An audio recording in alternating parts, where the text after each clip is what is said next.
Cuando yo era niño, tenía unos 7 años. Yo soy un niñito alemán, ¿no? Una mañana me levanté y me surgió una pregunta que no sé de dónde venía, pero me surgió la pregunta. Y la pregunta era: ¿nosotros los seres humanos tenemos alguna característica que sea exclusiva, pero exclusivamente los seres humanos, que no tenga ningún otro animal? Esa fue mi pregunta, no sé por qué me vino, pero me vino. Bueno. Entonces, cuando tenía 7 años, y como es lógico, para resolver cualquier cosa, tú vas donde tu profesora, porque a los 7 años los profesores saben todo, ¿no es verdad? Y entonces fui donde mi profesora, Fräulein Holstein, le dije: mira, tengo esta pregunta, ¿usted me podría decir si tenemos alguna característica exclusivamente nosotros? Sí, pues Manfred, me dice, lo que pasa es que nosotros tenemos alma y los animales no tienen alma.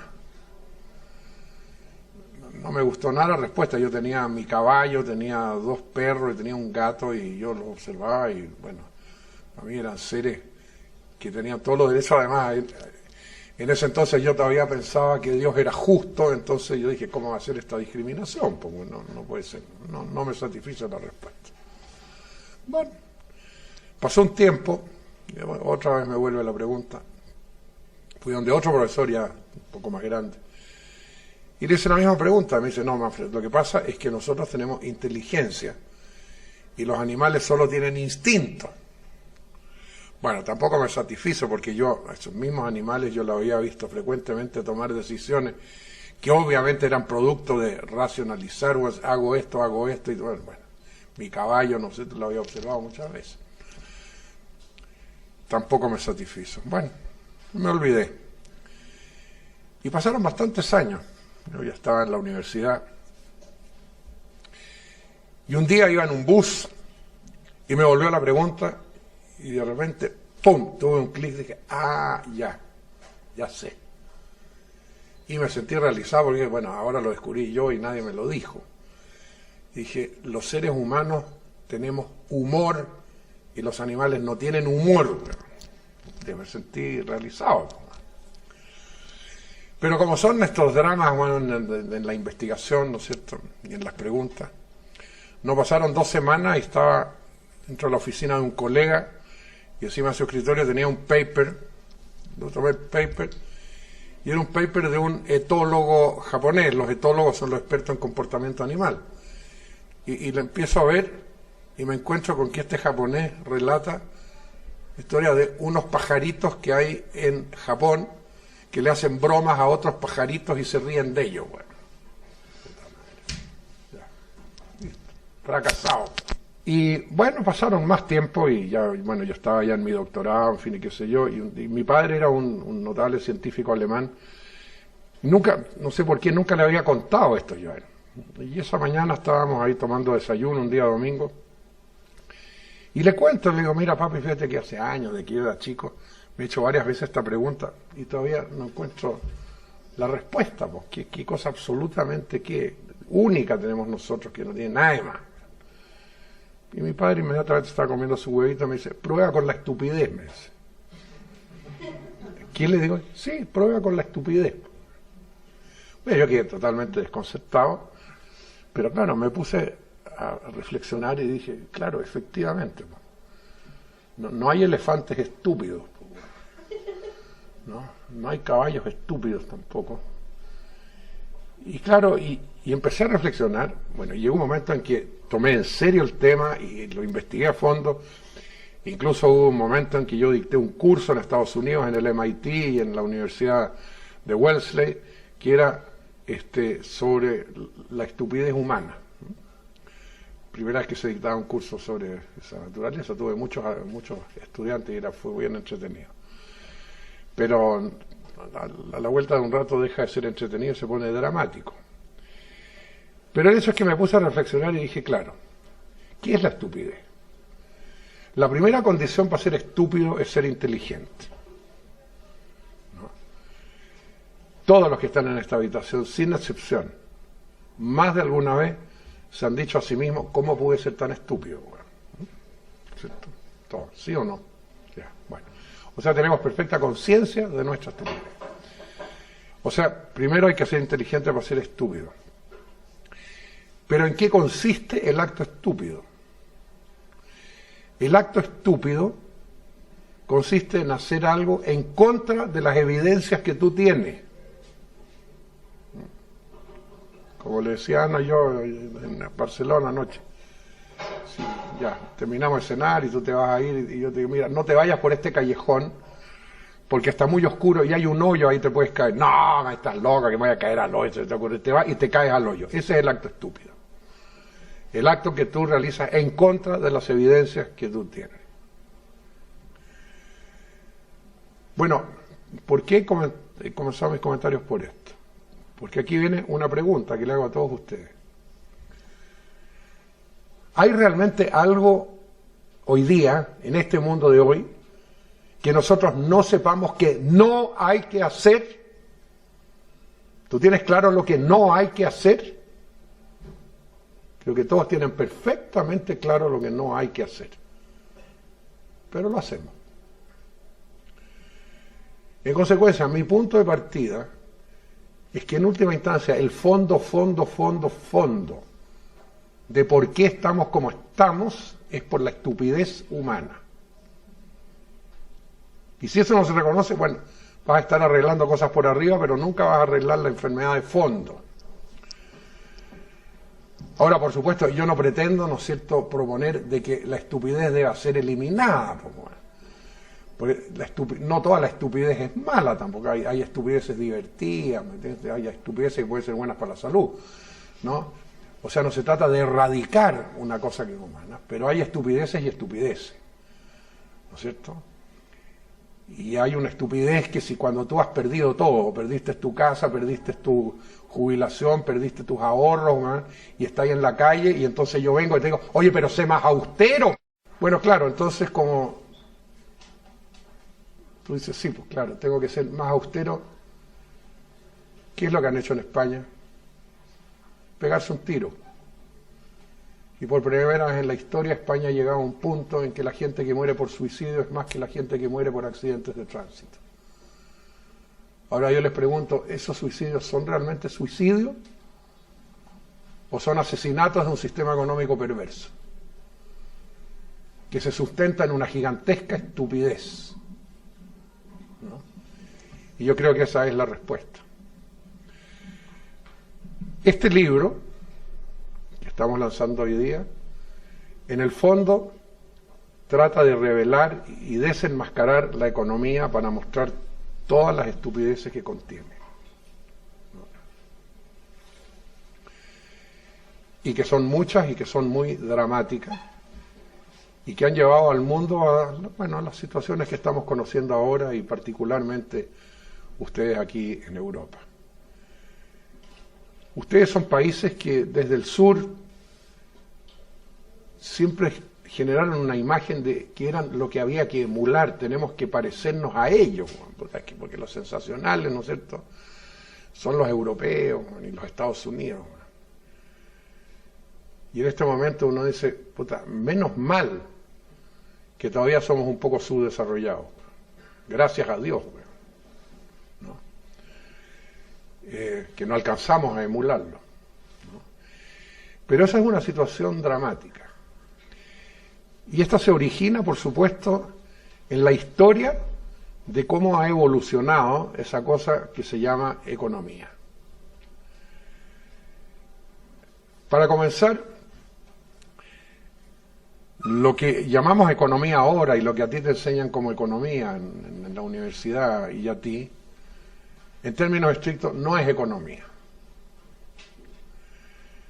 La economía la definió muy claramente ya Aristóteles en el primer capítulo de la Política, donde distingue dos conceptos, la oikonomia, la economía, y la crematística. La economía es cómo cuidar y conservar la casa, y por casa tú entiendes la sociedad naturalmente, y crematística es el mecanismo de comprar, de adquirir.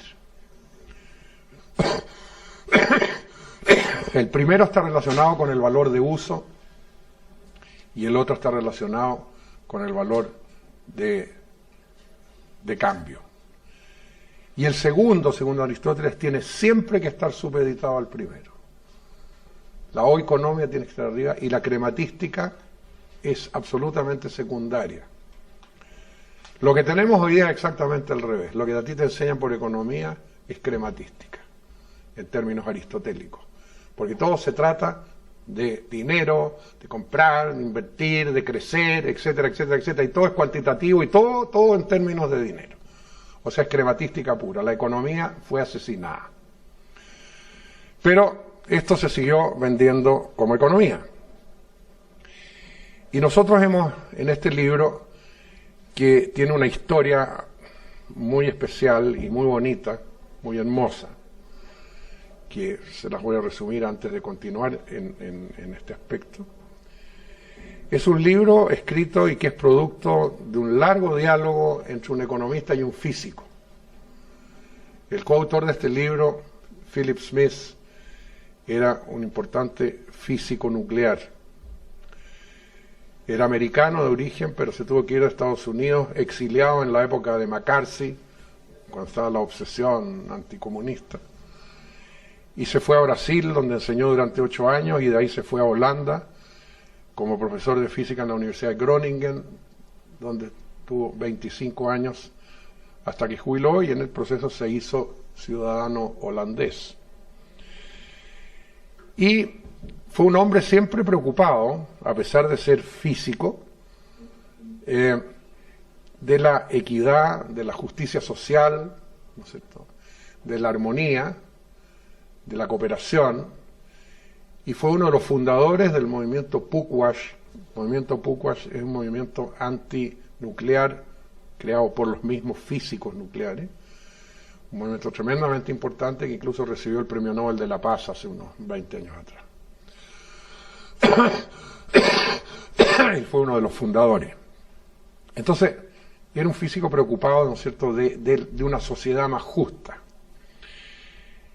Y lo notable es que cuando jubiló, un día declaró, ¿no?, hizo saber, textualmente dijo: acabo de terminar de leer 3 metros de libros de economía y estoy dispuesto a discutir la disciplina. Bueno. Y justo en ese momento tocó que nos conocimos en un congreso internacional en Ámsterdam de ingenieros y científicos por la equidad mundial, que se realizaba ese año en Ámsterdam, y nos tocó estar en una misma mesa redonda, y esa cosa que se produjo una empatía inmediata.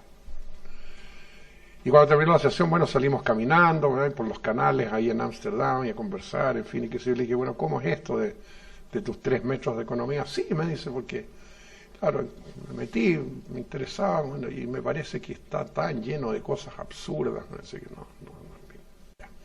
Bueno, le dije, mira, yo estoy de acuerdo contigo, porque yo era un economista disidente. Entonces fue como una de esas cosas de la sincronicidad junguiana, que tenía que encontrarse este economista con ese físico. Bueno, y así fue. Tuvimos 3 noches que caminábamos los canales discutiendo, y cada par de cuadras nos parábamos para tomarnos una buena botella de vino chileno, y ahí continuábamos, ¿no? Bueno, me regresé a Chile, a Valdivia, donde vivo yo, que es en el extremo sur de Chile, a 1000 kilómetros al sur de Santiago. En ese entonces yo era rector de la Universidad Austral de Chile, en Valdivia. Y siguió la correspondencia y cambiábamos opiniones, hasta que un día le dije, oye, mira, ¿por qué no te vienes a pasar unos 3 o 4 meses acá para que conversemos tranquilos? Aquí Valdivia es el mejor lugar del mundo para conversar. Estamos rodeados de pura naturaleza, bosque nativo, 6 ríos, en fin, enormes, en fin, fantástico. Así que vente para acá. Ya, pues llegó. Y efectivamente nos volamos durante 4 meses, todas las noches, ¿no?, hablando de economía, de física cuántica, de astrofísica, bueno, de transdisciplinariedad, bueno, una maravilla. Bueno. Y hicimos muchas notas, en fin, y qué sé yo. Y finalmente dije, mira, ¿por qué no escribimos un libro, bueno, juntos sobre esta cosa? Ya, pues, escribamos el libro. Bueno, y quedamos que él iba a escribir la primera parte, principalmente, porque todo lo hicimos entre los dos, pero principalmente la primera parte, que era el análisis crítico de qué es lo que había ocurrido, ¿no?, con el desarrollo de la economía desde Adam Smith para adelante. Y la idea era que yo a mi vez iba a escribir una segunda parte del libro, que era proponer una economía nueva, distinta, ¿no es cierto?, para el siglo XXI. Bueno, y empezamos y fue muy bonito, intercambiamos, nos mandábamos los capítulos, en fin, los comentarios, hasta que se fue conformando como el 80% de la parte de él, y yo estaba trabajando en la mía. Y finalmente, cuando yo ya tenía la mía también bastante armada, viajé a Groningen y nos sentamos ahí juntos todo un día, viendo todo lo de él y todo lo mío. Bueno, estábamos totalmente de acuerdo, pero lamentablemente él en ese momento ya estaba muy enfermo y 2 semanas después murió. Y él sabía que se iba a morir ya, y yo también me di cuenta que ya en cualquier momento, bueno, se iba a morir. O sea, ese era un encuentro de despedida, definitivamente. Y cuando nos despedimos me dijo, Manfred, lo único que te pido, que hagas todo lo posible para que este libro sea publicado. Porque yo quiero que ese sea el último testimonio de mi vida. Se lo prometí, bueno, y ahí está. Y fue una aventura muy hermosa porque es notable, ¿no es cierto?, cómo alguien viniendo de la ciencia más dura no se demora nada en descubrir todos los trucos y tonterías, ¿no?, que hay en la teoría económica. Y sobre todo por el hecho de que esta teoría económica que a ustedes les enseñan es producto del siglo XIX, de fin del siglo XIX, de los neoclásicos, a los cuales, a mi juicio, les dio un tremendo complejo de inferioridad por no ser físicos, ¿no? Era la época de adoración de nuevo de Newton, porque Newton ya era lo máximo, ¿no es cierto?, de la humanidad. Y entonces, claro, estos economistas, Jevons, Walras, Bentham, etcétera, estaban obsesionados de que tenían que parecerse a Newton. Y entonces, bueno, ¿qué hacemos? Porque claro, efectivamente, bueno, nosotros tenemos que parecernos a Newton. Y era una obsesión. Y claro, se desternillaron pensando, en fin, y qué sé yo, qué hacemos. Y una cosa la tenían clara, que Newton había descubierto una ley natural fundamental, la ley de la gravedad, a través de la cual se podía explicar muchos aspectos del comportamiento del universo. Y esa era la gran contribución de Newton, por la ley de la gravedad, la gravitación universal, en fin, qué sé yo, una ley espectacular. Entonces la preocupación de estos señores es que también tiene que haber una ley igualmente fundamental que explique el comportamiento humano. Vamos buscando cuál es. Y claro, se desternillaban ahí, bueno, pensando, qué sé yo. Hasta que una mañana, el señor Bentham, probablemente cuando se estaba afeitando, bueno, lo tengo. La ley fundamental es la utilidad, utility. Todos los seres humanos siempre se comportan con el propósito de maximizar su utilidad. Listo, mi chica, estamos igual que Newton. Acabó el problema. Ya está. Y claro, y todos los demás felices, qué bueno, sensacional, y llevo sin Walras, fantástico, por fin estamos ya. Pero de repente a uno se le ocurrió y dice, oye, pero todavía queda un problemita. ¿Cuál? Bueno, que Newton estableció, y hay unas ecuaciones matemáticas que definen perfectamente, ¿no es cierto?, la gravedad, y la gravedad se puede medir con absoluta precisión. Yo puedo establecer y medir claramente la relación gravitacional que hay entre dos cuerpos, en fin, y qué sé yo, está todo perfectamente resuelto. Entonces el tema nosotros, bueno, ¿y cómo se mide el utility? Po? Sí, pues efectivamente está cómo se mide el utility. Siguieron pensando, pues como diablo. Y el mismo Bentham, otra vez, una mañana o una noche, qué sé yo, tate, lo tengo, ya. El utility se mide con un hedonómetro. Y se lo comunican a mí. Oye, pero qué genial, pero puta, qué bueno, sí, pues efectivamente. Pues, con un hedonómetro podemos ver cuán nivel de utilidad tienes tú. Pues. Ahora, el hecho de que tanto aquel entonces hasta el día de hoy nadie tiene la más remota idea de cómo funciona el hedonómetro y qué forma tiene el aparato, bueno, eso no tenía ninguna importancia. El hecho de que se consagró el hedonómetro y estaba en consecuencia resuelto el problema de la medición. Y ahora sí que somos igual que Newton. Entonces ahora para completar la cosa, todo esto tenemos que matematizarlo. Y métale matemática, mi chica. Bueno, claro, mientras más matemática, claro, más empiezas a aparecer como, oye, puta, ¿qué sabe este tipo por la flauta? Porque ya nadie entiende nada. Entonces te empiezas a transformar en un científico duro, po, pura matemática. Po, ¿no? Y es exactamente lo que hacen. Y ese es el momento en que Walras publica su famosa obra sobre la economía, los principios fundamentales de la economía, donde en una palabra dice textualmente, entre la economía y la física no hay ninguna diferencia, ninguna. Bueno, ¿y qué es lo que ocurre? ¿Por qué ocurrió todo eso? Porque antes había ocurrido otra cosa que hay que relacionar, y ahí está la belleza de las cosas que descubrimos con este largo diálogo de años. En la Edad Media, la estructura social de toda la sociedad estaba determinada por Dios, por la voluntad de Dios. Vale decir, que si tú eras pobre era porque Dios había decidido que tú tenías que ser pobre. Y si era poderoso es porque Dios había decidido que él tenía que ser poderoso. Y eso era así, y en consecuencia nadie protestaba y todo el mundo aceptaba. Tú aceptabas tu pobreza y este gozaba su poder y nadie alegaba nada. Y eso dura hasta el siglo XVI. Nadie protestaba. En la Edad Media nunca hubo levantamientos sociales contra la injusticia social. No, porque Dios había dicho que la cosa era así, pues tú, bueno, ni modo, pues, ya, chao.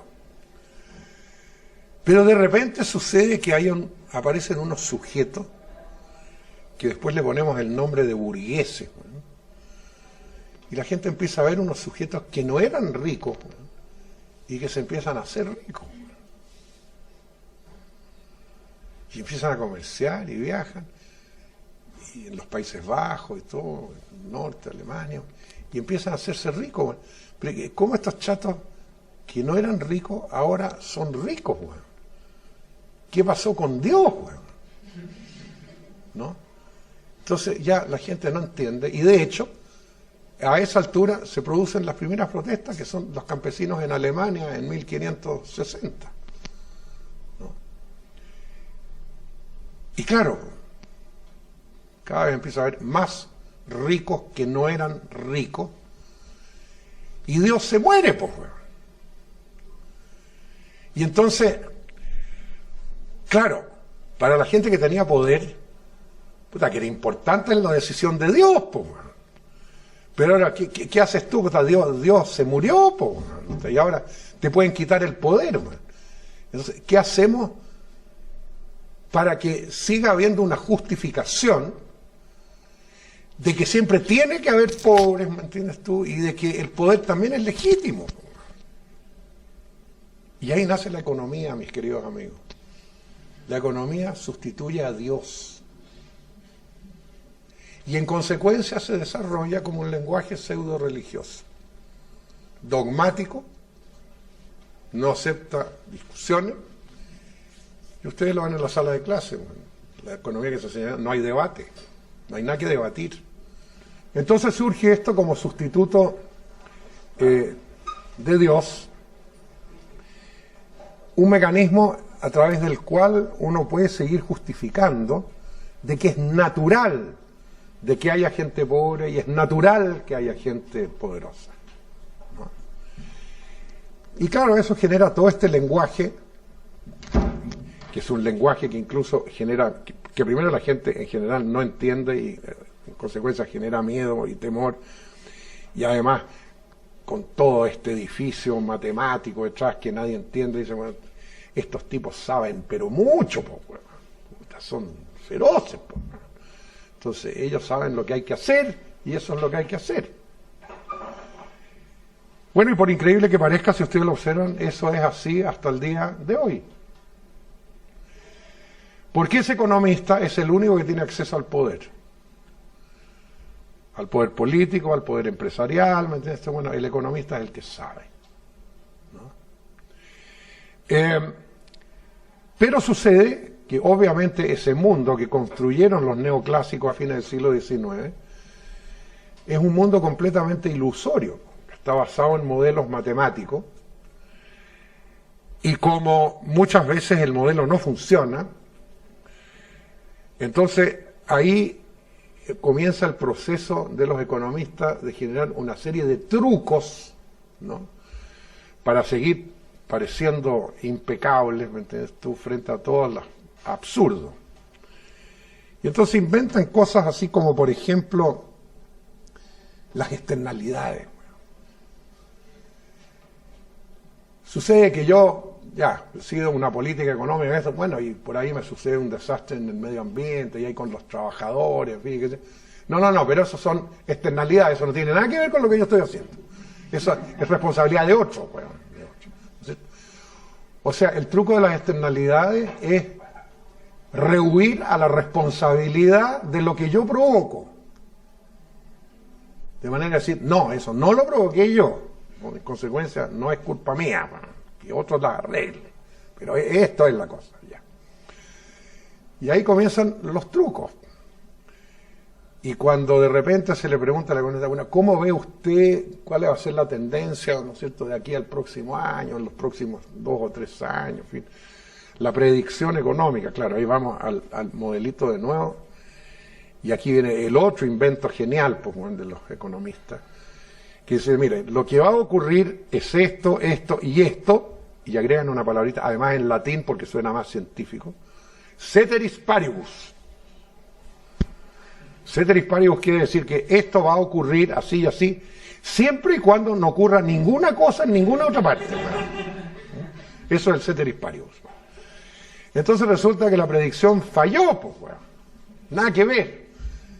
¿Cuál es la respuesta del economista? Bueno, no es culpa mía que ceteris non paribus, pues, bueno.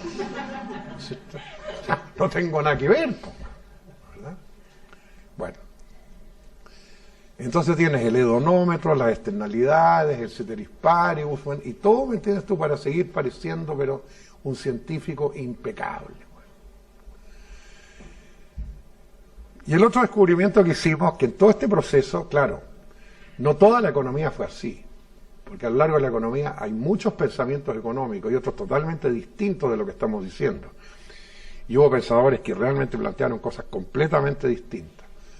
Pero ocurre una cosa sistemáticamente en los últimos 300 años. Sistemáticamente, siempre, en todos los periodos, la visión económica que termina siendo la dominante es la que favorece al poder y al dinero. Y las otras quedan debajo de la alfombra.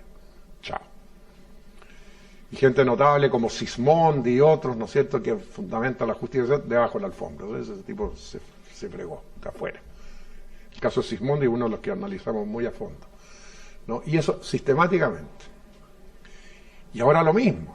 Piensen ustedes, en este siglo hubo un momento, 20 años, en que surge el keynesianismo. Keynes era un hombre preocupado por el ser humano, el empleo. Gracias a Keynes se resolvió la gran crisis del 29-30, ¿no es cierto? Pero rápidamente, no, esto no, debajo de la alfombra, y después de eso que viene el neoliberalismo, ¿no es cierto?, que estamos viviendo hoy día, que vuelve a ser hijo fundamental de la economía neoclásica. Entonces hemos llegado a una situación tan absurda que tú estás en una universidad estudiando una disciplina del siglo XIX, no del siglo XXI.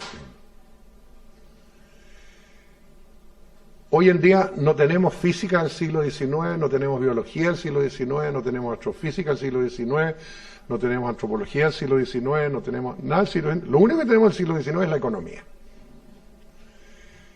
Entonces se supone que tú tienes que resolver problemas del siglo XXI con teorías del siglo XIX. Y que además son indiscutibles y son dogmáticas.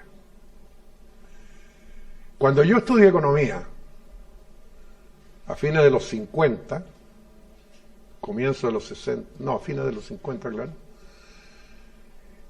En aquel entonces todavía había dos ramos que eran fundamentales en el currículum, pero realmente fundamentales, que eran historia económica y historia del pensamiento económico. Eso ya no están en ningún currículum. Ya no hay historia económica ni historia del pensamiento económico. ¿Para qué quieres saber lo que pasa si ya está el modelo definitivo para la eternidad? O sea, ese nivel de arrogancia, además, pues, ¿no? ¿Para quién querés saber lo que hacían los idiotas de antes? Bueno? No, ¿para qué? Pues, si ya ahora está todo resuelto. Entonces, evidentemente eso termina generando una incoherencia profunda. Y lo que se está haciendo, se están formando profesionales de una manera tal de que nunca van a entender el mundo real. Porque el mundo real para ellos es el modelo matemático. Y si ese modelo matemático no funciona, no es porque el modelo está malo, sino que porque la realidad hace trampa. Y la función de la realidad es adaptarse al modelo, caramba, bueno. Y si no, esa realidad no sirve, bueno. Chao. Punto. No, todavía no, pues espérate. Espérate, aguántate, pues, anótala ahí para que no se te olvide. ¿No? Sí, después todo lo que quieras. Bueno, entonces de esa manera llegamos a la situación en que estamos hoy.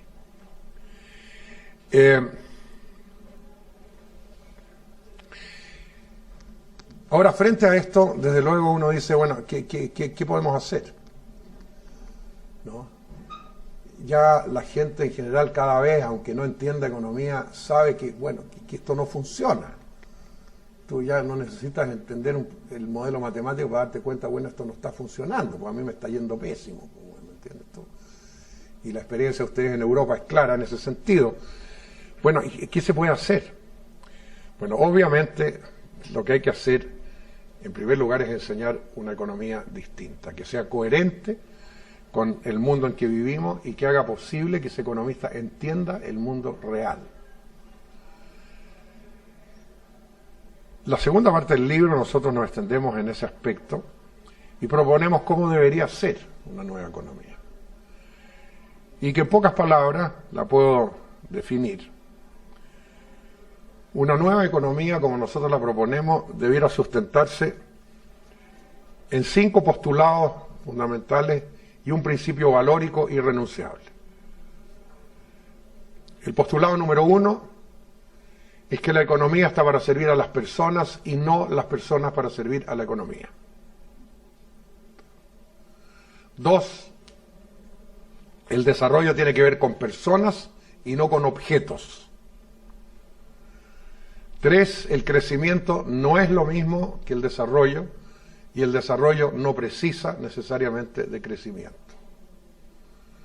4, ninguna economía es posible al margen de los servicios que prestan los ecosistemas. Y 5, la economía es un subsistema de un sistema mayor y finito, que es la biosfera. En consecuencia, el crecimiento permanente es imposible.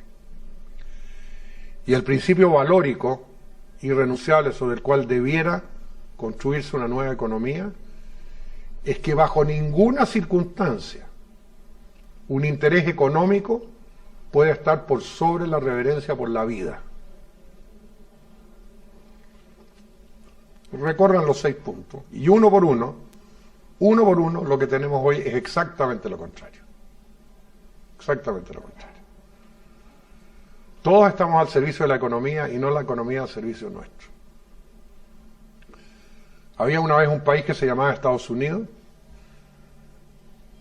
al cual evidentemente le dedicamos un capítulo ahí que se llama Estados Unidos, un país en vías de subdesarrollo, que es una nueva categoría, países que se están subdesarrollando, ¿no? Había un país que se llamaba Estados Unidos que era la potencia industrial más grande del mundo. Vayan ahora, no hay ninguna industria en Estados Unidos. Ni siquiera una escobilla de dientes, bueno, se fabrica en Estados Unidos, se fabrica en China, en Indonesia, bueno, qué sé yo. ¿Por qué? Porque claro, se descubrió esa cosa del outsourcing, ¿no es cierto? Yo mando mi empresa ahora para allá y ahí pago la 20ª parte, bueno, de lo que estoy pagando aquí de sueldo, bueno, y fantástico. Y nosotros estudiamos concretamente el caso de los zapatos Nike, ¿no? Bueno. Fueron a Indonesia y ahí a través de subcontratistas en subterráneos horribles, unas niñitas entre 12 y 14 años son las que hacen los zapatos, se le paga 10 centavos de dólar la hora. Costo final del zapato $8.50 y se sigue vendiendo a 140. ¿Qué significa esto? Puta, que es buen negocio la pobreza. Pucha, que es buen negocio la pobreza. Puta, que podemos ganar plata gracias a los pobres. Y en ese contexto tienen ustedes los organismos internacionales con grandes programas para la superación de la pobreza. El Banco Mundial, el Fondo Monetario. Y ahí les contaba ayer en Barcelona una anécdota, también hace unos 7 años atrás, cuando todavía era presidente del Banco Mundial James Wolfenson, me invitó a que fuera al Banco Mundial con otros 6 economistas, entre ellos estaba Amartya Sen, que después recibió el mal llamado Premio Nobel de Economía, para que opináramos sobre el nuevo proyecto que estaba desarrollando el Banco Mundial para la superación de la pobreza. Bueno, llegamos, ya estuvimos 2 días reunidos entre los 7 y llegamos a un cierto consenso. Pero aparte del consenso, cada uno tenía algunos aspectos que no encajaban en el consenso. Ya. Al tercer día nos juntamos con Wolfenson, bueno, le explicábamos, mire, este es el consenso a que hemos llegado, bueno, respecto al programa, en fin, esto es lo que nos parece, etc. Y después cada uno dijo el aspecto suyo individual que no estaba dentro del consenso. Y cuando me tocó a mí, yo le dije, mire, doctor Wolfenson, a mí me parece que lo primero que hay que reconocer, si se quiere hacer un plan mundial de superación de la pobreza, ¿no?, es que si se supera la pobreza, este modelo se colapsa. Este modelo necesita la pobreza. ¿Para qué te digo que bueno, no está de más decir que nunca más me invitaron al Banco Mundial, ¿no? Esa fue la última vez que fui, ¿no? Y es así, pues, ¿no? ¿Qué vas a hacer ahora con la Nike y todo demás si ya no hay más pobres? Bueno, se te colapsa el modelo, ¿no? Pero todo está armado de tal manera, ¿no es cierto? Y ha sido tan genial. El aporte más genial de los economistas es cómo han podido disfrazar su mediocridad y su absurdez, ¿no?, y seguir apareciendo importantes. Bueno. Y en eso han sido absolutamente geniales. Y eso ya culmina al máximo, ¿no?, cuando logran inventar un supuesto premio Nobel. Pues, bueno. Puta madre, bueno. La física, la biología, ¿no es cierto?, y la economía, pues, o sea, estamos otra vez, pues, bueno, Newton y yo estamos iguales, ¿verdad? Claro, ahora otra vez truco de publicidad, pues, bueno, porque resulta que el premio Nobel de Economía no existe. Lo que existe es un premio del Banco Real de Suecia, premio de Economía del Banco Real de Suecia en memoria de Alfred Nobel, bueno. Podrían haberle puesto en memoria de Adam Smith, porque por último Alfred Nobel no tenía nada que ver en el baile, pues, bueno. Pero claro, yo le pongo el nombre Nobel, puta, y queda igual que los otros, pues. Y entonces además, claro, presiona al banco para que ese premio lo entreguen el mismo día que entregan los demás, pues. Resultado, premio Nobel de Economía, no existe. Pero la imagen en el público es que sí existe. Lo cual una vez más refuerza, ¿no es cierto?, la solidez de la ciencia económica. Ciencia que no existe. Piensen ustedes, si la economía fuese una ciencia, y en consecuencia los economistas fuesen científicos, obviamente un científico se comporta como científico. ¿Y cómo se comporta un científico cuando una tesis determinada que nuestro trabajo se demuestra que no funciona? ¿Qué es lo que hace el científico? Como loco, inmediatamente vuelven a investigar para descubrir, bueno, ¿cuál es la otra? Pues, bueno, esta no sirve, se bota a la basura, se acabó. Bueno, eso es exactamente lo que el economista no hace. La cosa revienta una y otra vez y se insiste en lo mismo.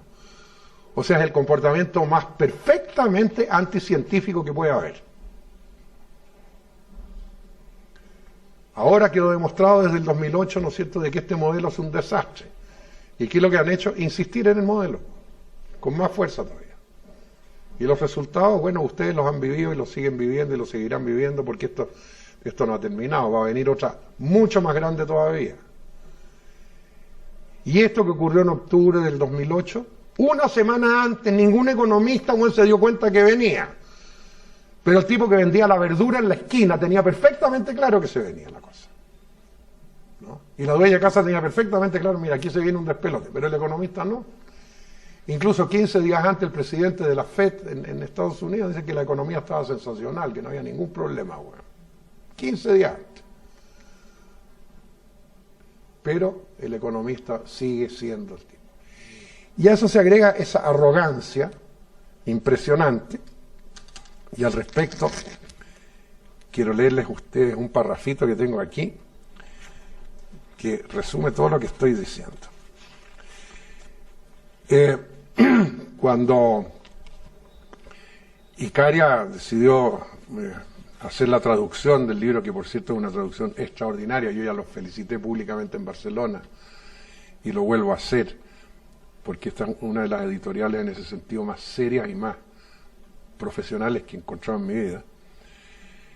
Me pidió Ana que escribiera una paginita para la edición española, cosa que hice. Y en el momento que estaba escribiéndola, ocurre esto, que lo escribí aquí. A la incapacidad de comprender el mundo real hay que agregar la notable arrogancia de los economistas convencionales. En el momento de escribir estos comentarios, me encuentro con un artículo que analiza un libro recientemente editado por el profesor español Ignacio Palacios Huerta. Esto tenía el diario ahí encima de mi escritorio, veo el diario y me encuentro eso, justo cuando estaba escribiendo esto.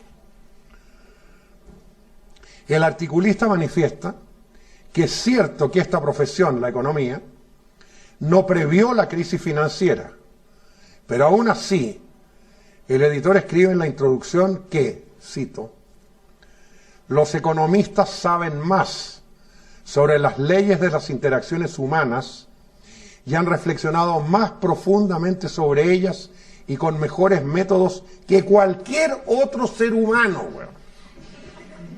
Fin de cita. El señor Ignacio Palacios Huerta, profesor español, espero que no sea profesor tuyo. Bueno. Entonces eso agrego yo. Es bueno saber que la filosofía, el derecho, la psicología, la sociología, la antropología, la medicina y tantas otras están de más, ¿no? ¿Para qué recurrir a ellas si basta con preguntarle a un economista?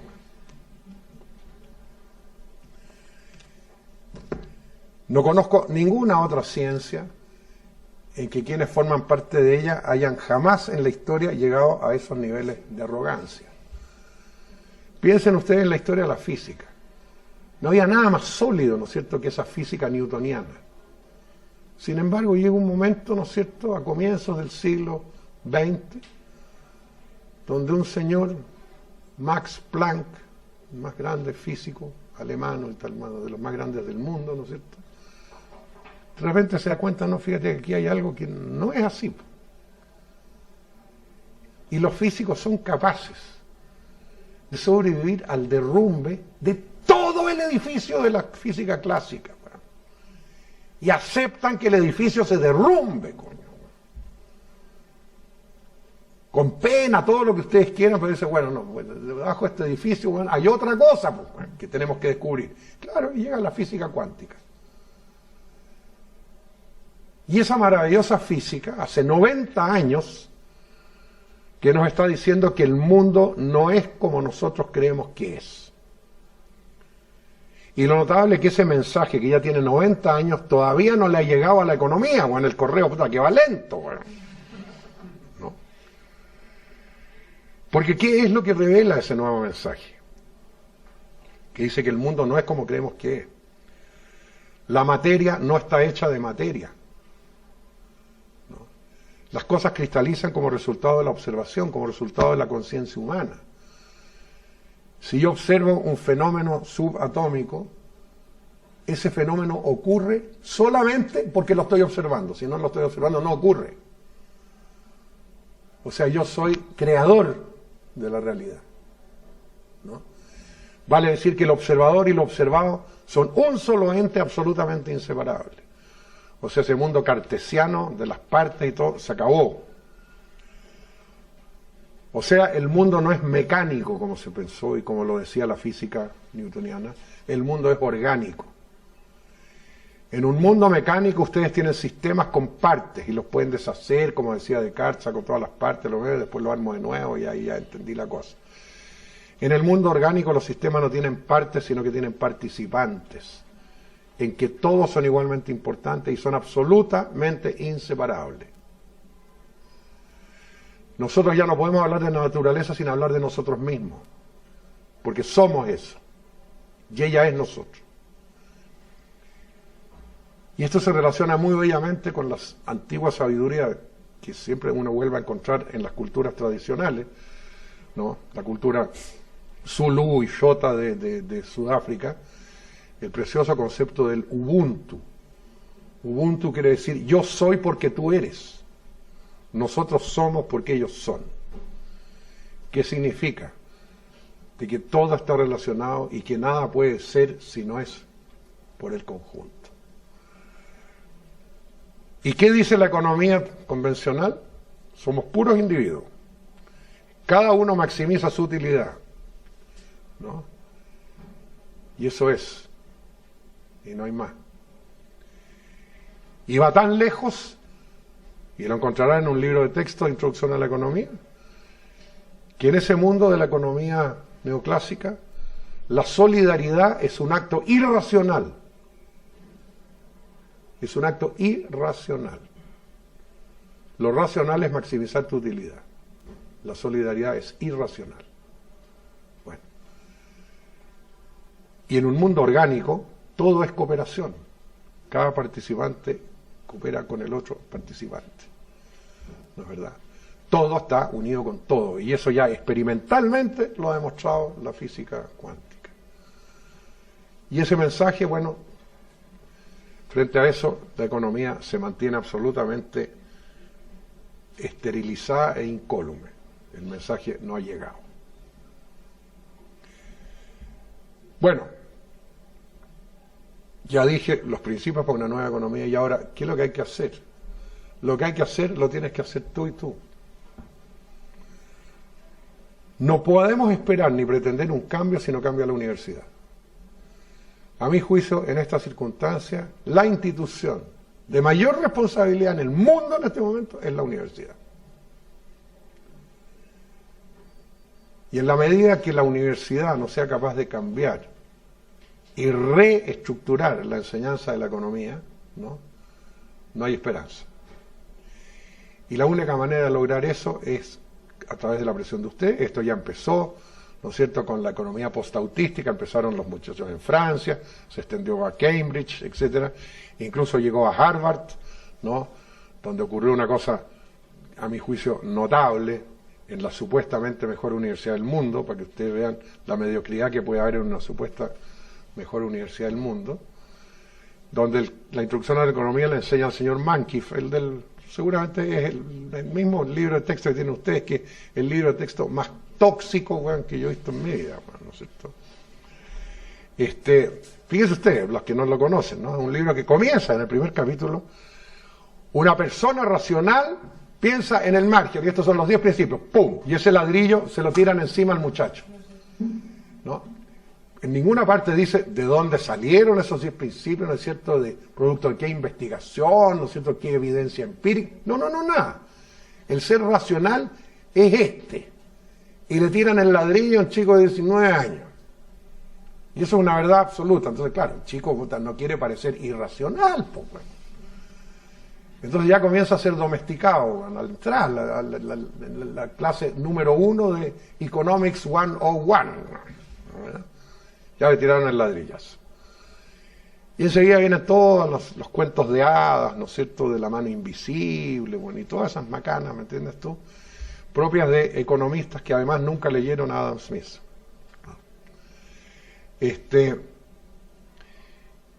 Y entonces todo es dogmático. No se puede discutir. Bueno, eso hay que acabarlo. ¿Y qué es lo que ocurrió en Harvard?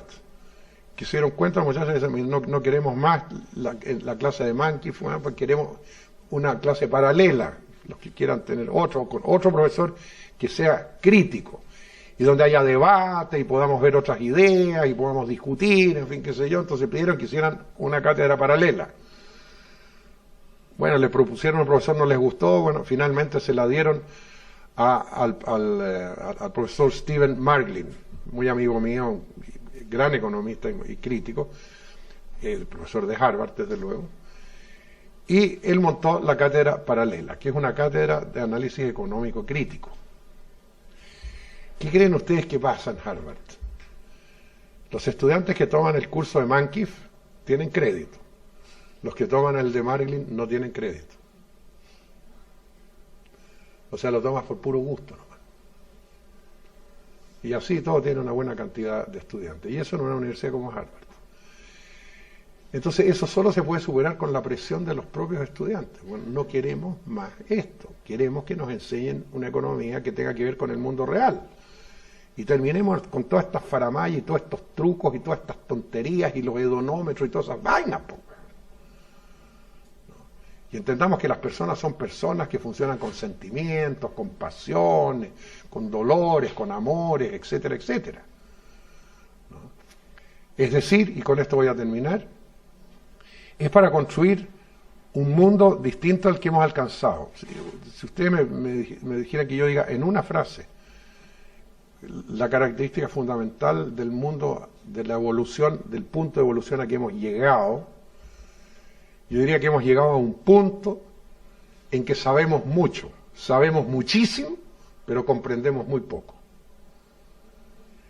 Y saber y comprender son dos cosas muy distintas.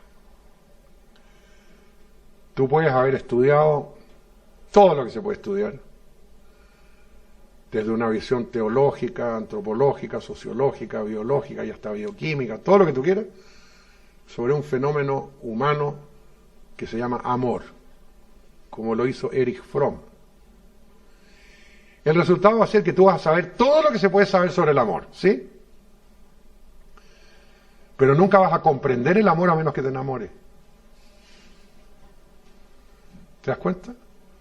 ¿Qué significa entonces? Que yo solo puedo comprender aquello de lo cual me hago parte, aquello de lo que soy parte.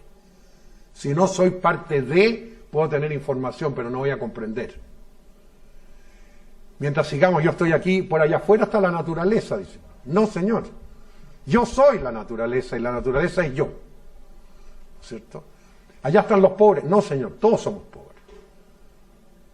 Todos somos buenos, todos somos malos. ¿Sí? Somos una cosa, estamos totalmente integrados. Y en la medida que no logremos esa integración, no vamos a comprender. Y a mi juicio, lo que hoy día necesita el mundo frente a todo este desastre, no es saber más, sino que empezar a comprender. Comprender el dolor de esa persona que se pegó el tiro, bueno. No me sirve la estadística. Mire, fueron tantos. No. Yo quiero sentirlo. ¿Qué pasó? Entonces, en el momento que seamos capaces de comprender, bueno, ahí cambia el mundo. Y ustedes están siendo educados de manera sistemática para que no comprendan, bueno, sino que solamente acumulen conocimientos y además todavía conocimientos ilusorios. Bueno, ya con esto despotriqué bastante. Ya sé. Gracias.